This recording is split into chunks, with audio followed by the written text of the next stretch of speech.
Hi everyone. Okay, I'm going to give my speech, and as I sat down to write this and figure out what I wanted to say, to answer the question of who am I, the first thing that I thought of and that popped into my head was the movie Shrek. um, I think we've probably all seen that. It's a pretty popular movie, and I think we can all remember the part where Shrek is talking to Donkey and he's trying to explain that there's more to an ogre than just being scary. And so he says an ogre is like an onion because he has lots of layers. And I thought that that would be a good way to explain myself, is talk about all my different layers, though I'd rather not be compared to an onion.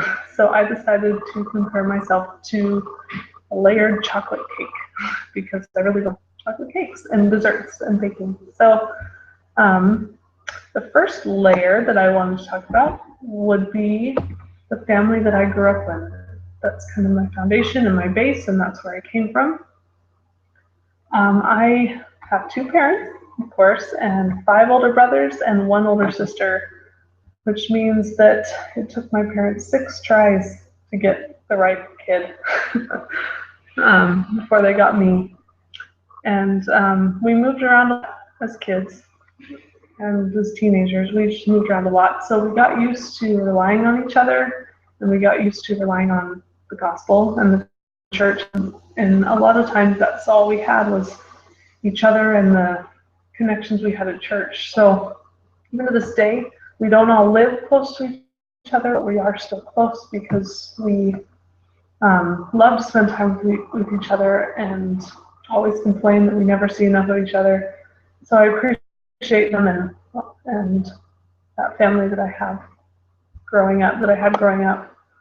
My next layer to my life would be the family that I created with my husband. By today's standards, I got married pretty young, but by Mormon standards, it was probably just right. I was 19.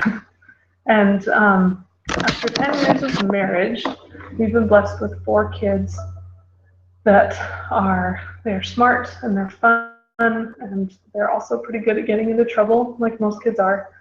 But my role as a wife and a mom has been rewarding and challenging in a lot of different ways.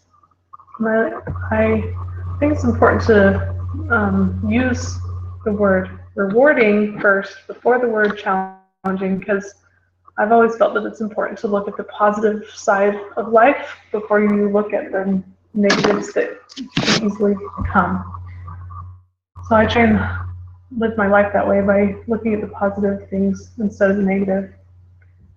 Now, for my last layer, I wanted to talk about some of my hobbies and interests and things that I just enjoy about life, but I didn't think that it really did it justice to just focus on one. I enjoy trying new things and doing new things, and so I grouped it all together as one. And the best way I could think to illustrate all the things that I like instead of just making out a list is to visualize it for you. I'm a visual learner, so it just made sense to me. So I'll give you some visual representations of things that I enjoy, things that I love. So first, I'm a chocolate cake with a big glass of milk. I'm wrapped up with a blanket reading a book on a rainy day. I'm a bright yellow daffodil. I can also sometimes be a drawer full of odds and ends or too many piles on the countertops. I'm a picture album full of memories, and I am the laughter between friends. So those are just some of my visuals, and I hope that this has helped you get to know me a little bit better, and I hope that you have enjoyed my presentation. Thanks for watching. Bye.